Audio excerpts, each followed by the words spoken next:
Aerospace is about reaching further. Further in technology, into space, and into the future. You want to reach further too. You enjoy puzzling, prototyping, and pioneering. You're drawn to complex questions behind how to make aviation and space travel ready for tomorrow.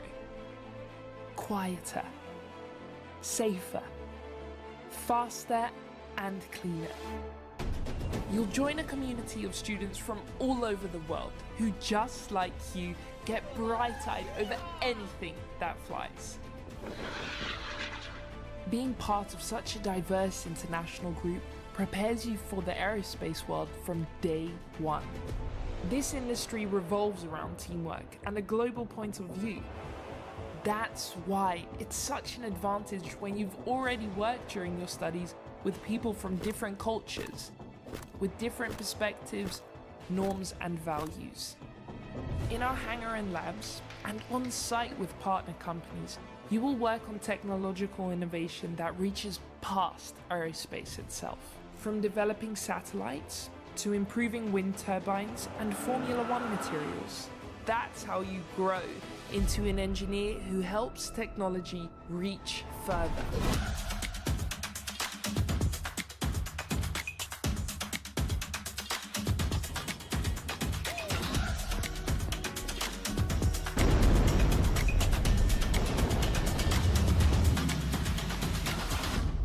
Applied Aerospace Live.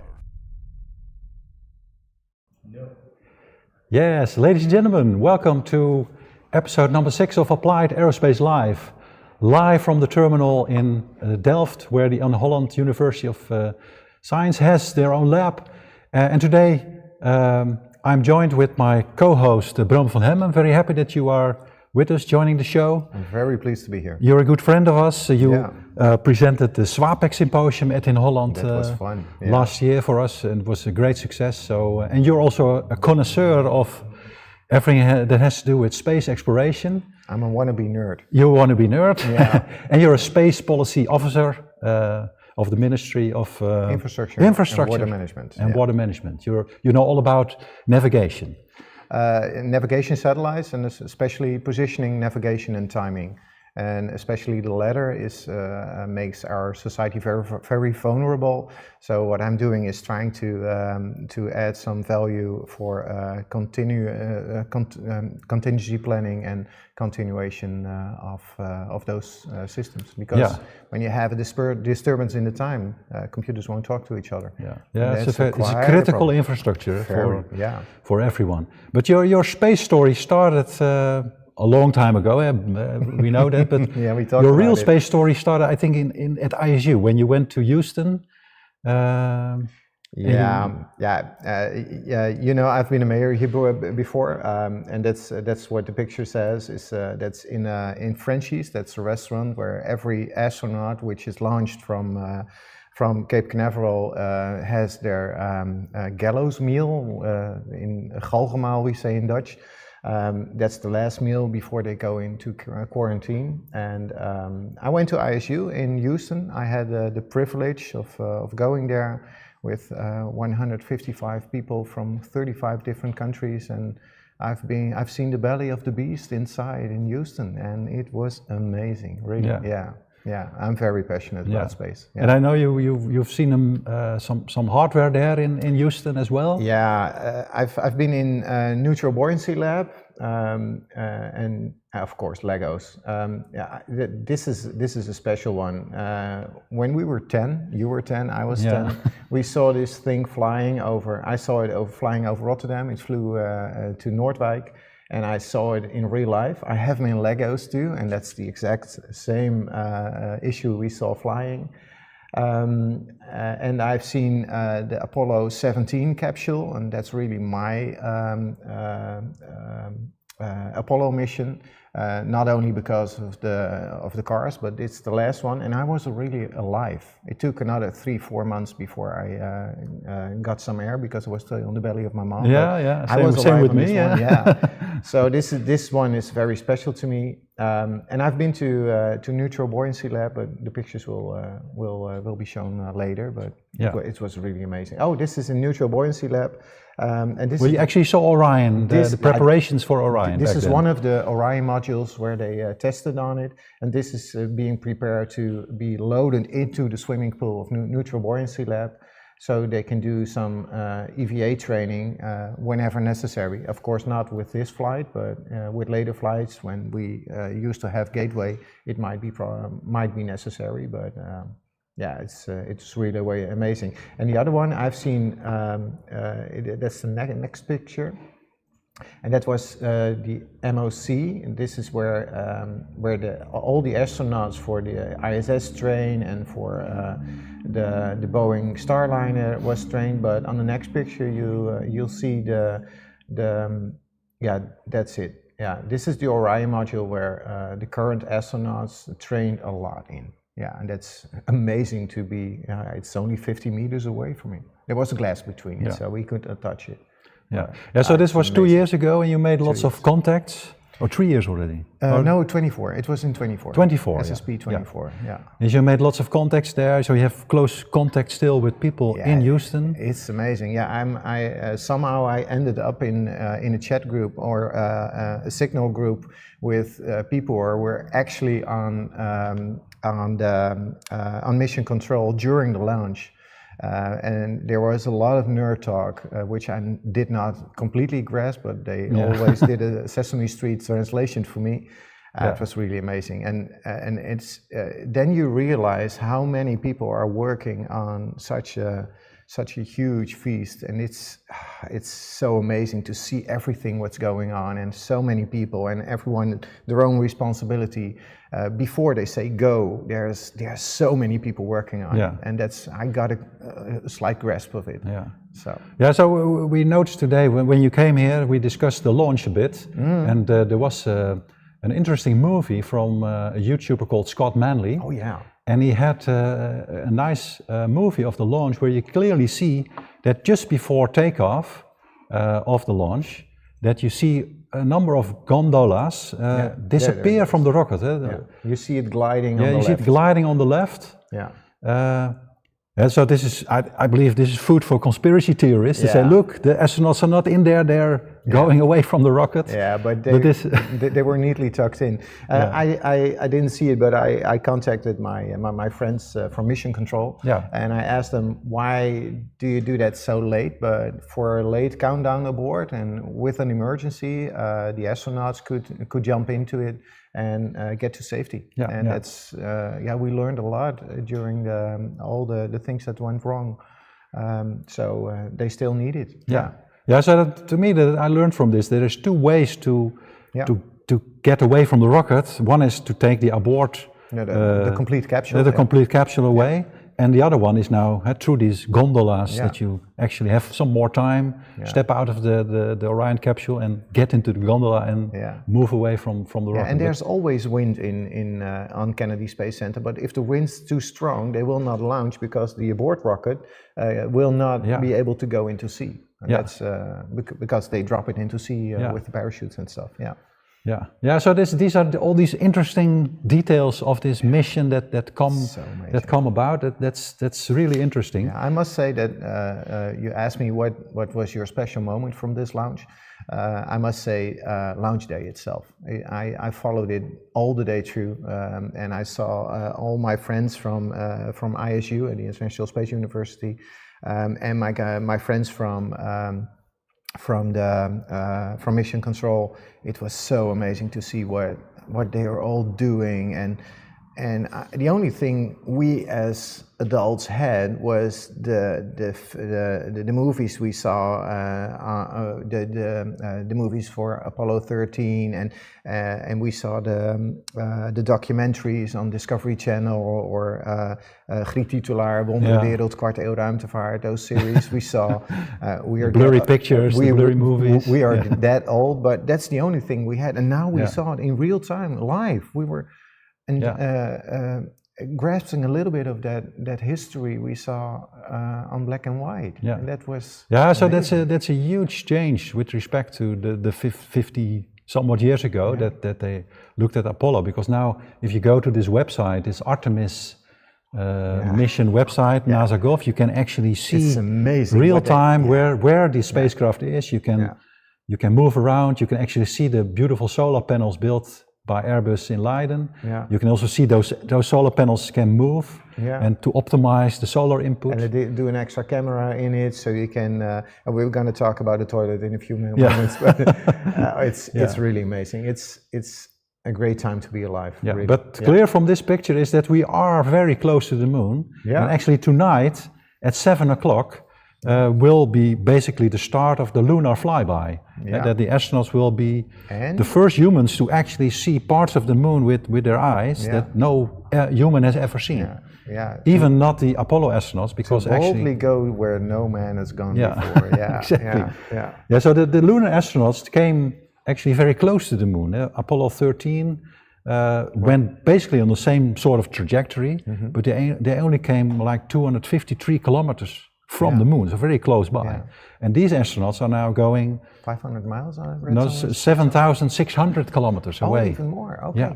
And so tonight, actually at 4 minutes before 8 Dutch time, they will break the record of Apollo 13, who was the mission that was farthest away from the Earth.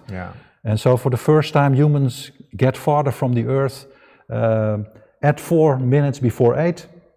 And then at 2 minutes past 1, the next tomorrow morning, 2 minutes past 1, we will have the closest point of the mission to the moon, which is 7,600 kilometers.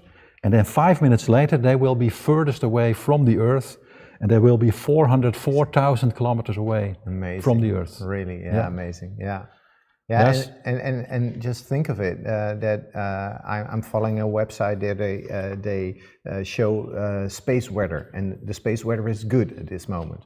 But just imagine how much radiation there is and how unhealthy it is to be on that spot. So it's mind-boggling how we could live on the moon and how we're going to do that, or even the trip to Mars. I'm not. I'm very curious how they're going to do it.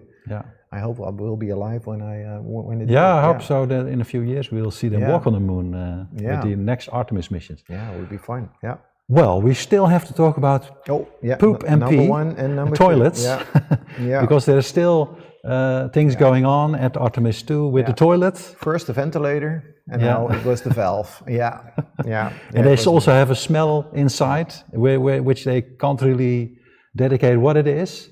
So it's not clear if it has to do with the toilet, but I guess it does. So they need some plumbing. Oh man, It's funny. They managed to fix it because the valve was frozen stuck. So they turned it a little bit to the sun, so it melted again, and then they had their golden shower. Their golden shower. It is what it is.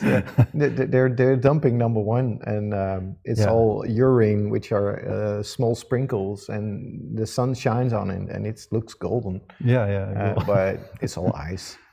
But actually, I learned yesterday evening that they kind of fixed it, saying, well,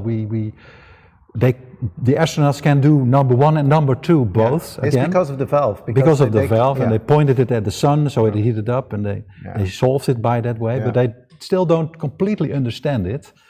But I just find it funny, because this is always the number 1 question astronauts get. How do you pee and poop in space? And I find it funny, in the press conference, they call it number 1 and number 2. Staying away a bit from the... Americans and their taboos, don't take it away from them. No. So I'm happy for them that they can still, they can do that thing. They can shit and pee, And I learned also, in Apollo missions, they didn't have a toilet at all. So they have like pouches where they did their number 1 and number 2 in. Was never filmed, of course, but... But that's just they did it differently in those days with number 1 and number 2. But we'll follow it closely. There's actually one YouTube channel. I should show it, but there is actually a YouTube channel showing all the data from Artemis 2, and they have included a toilet and it's now green. So whenever there is a problem, I go to that YouTube channel to see if they... Just imagine there's a scientist who is having a real bad day because he designed the toilet and it's not functioning as good as he hoped. Exactly. So I know we also have an interesting movie that the astronauts made on because board. they're having fun too. I think they're great people. It's so much fun to see how they interact with each other and they're having fun. It's let's look at it. Yeah, it's on Instagram, and we recognize this immediately from the 80s. The Night Rider show. This is our age.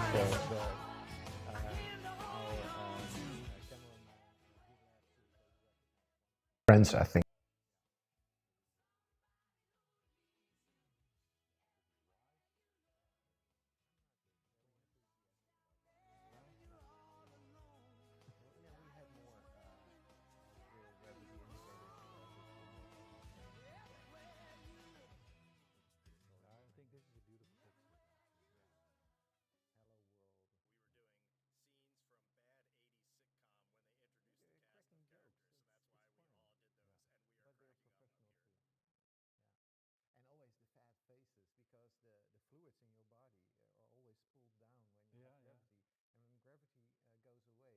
It goes in your whole body. So your face is more puffy. And the point is that your kidneys are trying to get rid of all the fluids, so they need to go to the toilet very often. Okay. So back to the toilet. Back to the toilet. I'm sorry, I forgot that part, but it's so funny. It's So but it's nice to see the human touch on this. Actually, I saw yesterday also you have a live feed sometimes from the capsule that you're actually watching the astronauts do their work, and at some point one of the Victor Glover, the pilot, he was like preparing some tests, and then he grabbed under the chair, he found the pen of Christina Koch, and he gave it to us. Oh, you found my pen! It's like, oh, great! Like those things happen as well. It looks a bit like camping, really, for professionals, what they do in there with all the bags and all the... But in zero gravity, because the problem is when you leave something, because I don't know how your desk is, but my desk is always a mess, but I can always find it. In space, I would have a real problem.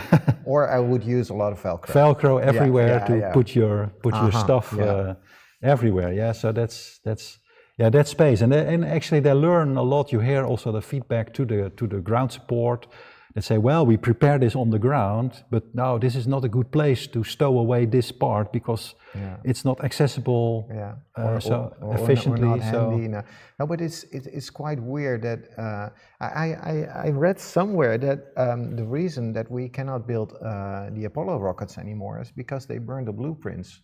They threw them away because NASA was afraid that it would end up in commercial hands.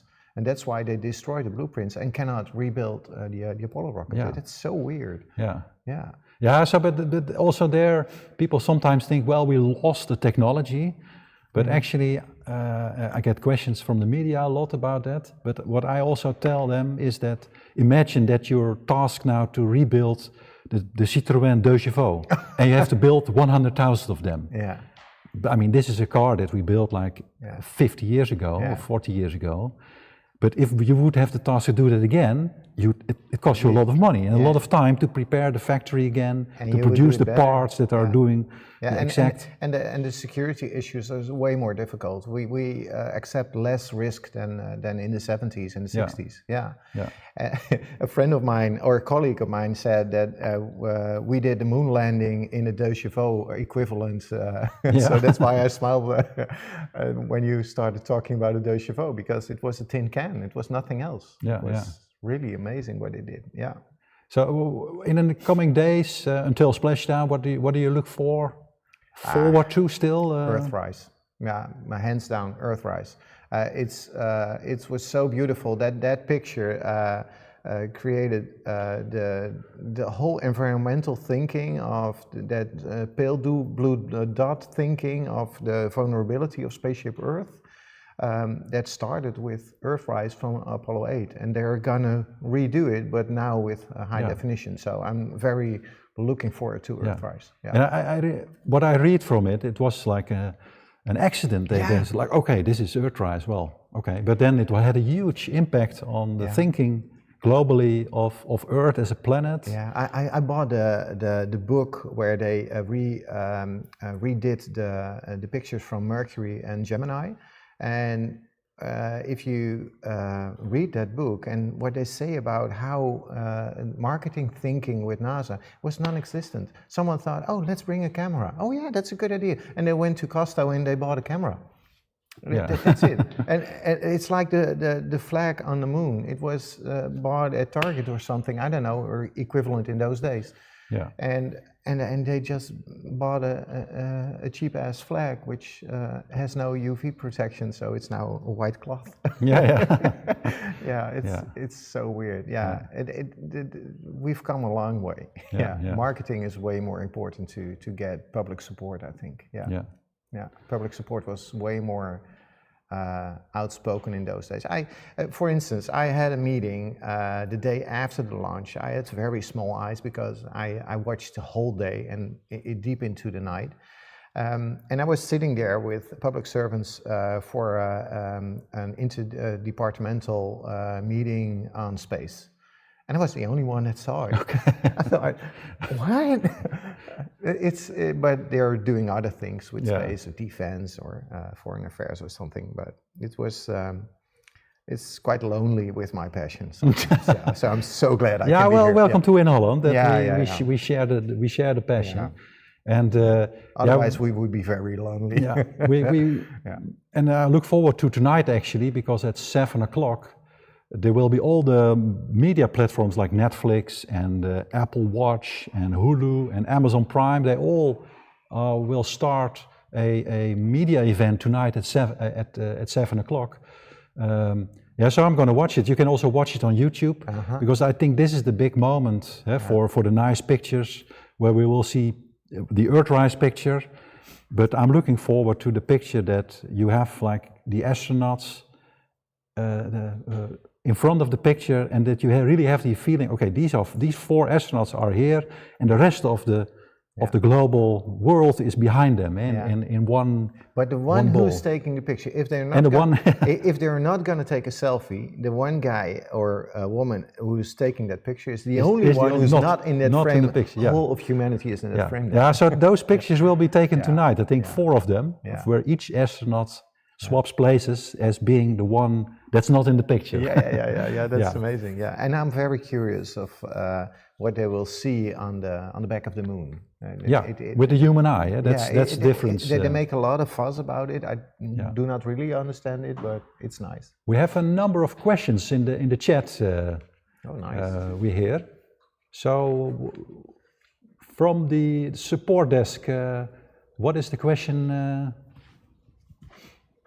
that can be addressed? Shall I? Yeah, please. There's one. How do they turn the capsule towards the sun? From Anaslis. How did they turn the capsule to the sun from Anaslis? Yeah, we can take it. It's now combined. Okay. This is now flying to the moon. Yeah. And actually, with thrusters and with reaction wheels, they can actually move this thing around. Yeah, there are a lot of thrusters in it. And that's always how it goes. For instance, if you take this one, I keep this one. There are a lot of small holes in it, and those are thrusters where you can maneuver it, and you can use that thrusters, and there are at the front too, so you can move it 3-dimensional, and you need it because it needs to be perfect. So these thrusters, there are 8 of them on this side. And one big one, and these are primarily used for delta V corrections. And they have been doing a delta V correction to stay exactly on the course that they want to stay.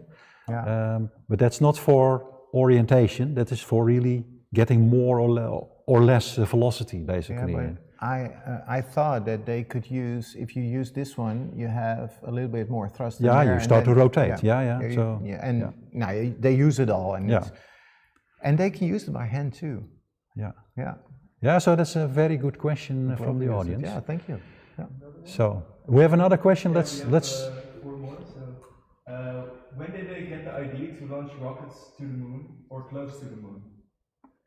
Oh, Wow, when did they get the idea to launch rockets to the moon? I want to answer that one. Yeah, okay, go ahead. Yeah. You start with Tintin or No, even further back. It's Jules Verne. Jules Verne. Jules Verne, trip to the moon, and that's 1859 or 69.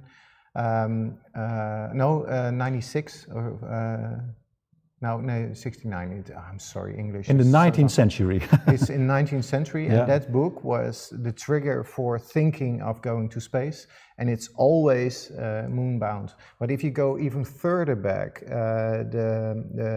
the native people in Americas may have a moon god, and if you look at the Chinese or the Indian or the Japanese, Persians, yeah. they have a rabbit in the moon, and that rabbit is from the moon princess, for instance. So it's Chang'e is the name of the rocket of the Chinese, but it's also the moon princess's name. Yeah. And that's so the thinking of going to the moon is centuries old, but really going to the moon, I think that Tolstoy was in the late 1900s, was the first one who was thinking of it, and of course Wernher von Braun was not building rockets to bomb London, but to go to the moon. Yeah. He wanted to go to the moon, but yeah, the Nazis had other uses. Other uses for his rockets. And he helped them, so. Yeah. Yeah, he's not clean. That's a different episode. Yeah, he's not clean in that. But so the thinking of going to the moon is very, very old. Yeah. Yeah. There's Okay. another one question for Mr. Van Hemmen. What are policymakers nowadays doing to help close the bridge between space industry needs and aerospace students? Okay. Ooh, there's a lot going on. I think that the most Repeat the question real quick. what policy officers are doing to bridge the gap between space and the industry and what's necessary. I think that the most important legislative, it's not legislative, but it's the most important piece of paper which is written the last few years is the lange termijn ruimtevaartagenda, so the long-term space agenda, which gives it focus for the coming 10 to 15 years. I think that's the most important part. The first result of that is that we now have the Netherlands Space Agency, NLSA, but I'd rather call them the agency. The agency. Has more sound to it, I think. What you see is that, especially in defense, there's a lot to do for space because we want to have our own capabilities in Europe and rather also in the Netherlands, because it's a trade value, because if you have information the other ones don't have, you can get information from the others from the information you don't have yourself. And what my colleagues and I are doing is mainly finding out how can we guarantee continuity of society, because all the information we get from space is very vulnerable but very necessary to keep society going. Yeah. So. And that's more than reaching point A or B. Yeah. Yeah. So. Okay. Well, thanks for this. There was another question, I think. Oh, there is another question. Let's take the last question. He said 4, so. How much space do the astronauts need to live and sleep and eat? How much days do astronauts need? How much space do they? How much space do they have? It's not what they need, because they need a lot more, I think.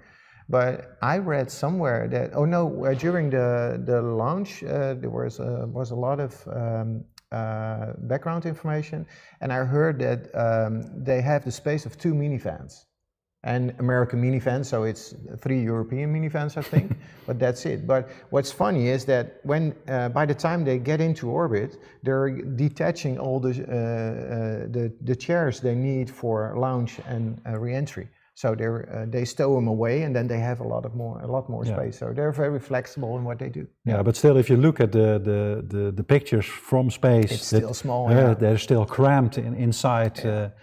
It's really camping on 2 minivans. Yeah, and with 4 people, and they're not small people. Yeah. No, they're huge. Yeah, and they're very nice. Yeah. Okay, so let's call it a wrap. Bram, thank you very much for joining. It was a pleasure to be here. Applied Aerospace Live. Yeah. Audience at home, please check in tonight at 7 o'clock at different platforms. Enjoy. We will be back tomorrow at 3 o'clock, looking back at this lunar flyby. Yeah. Well, until then, may the force be with you. Yeah. Enjoy history. Live long and prosper. Exactly. Okay. Yeah.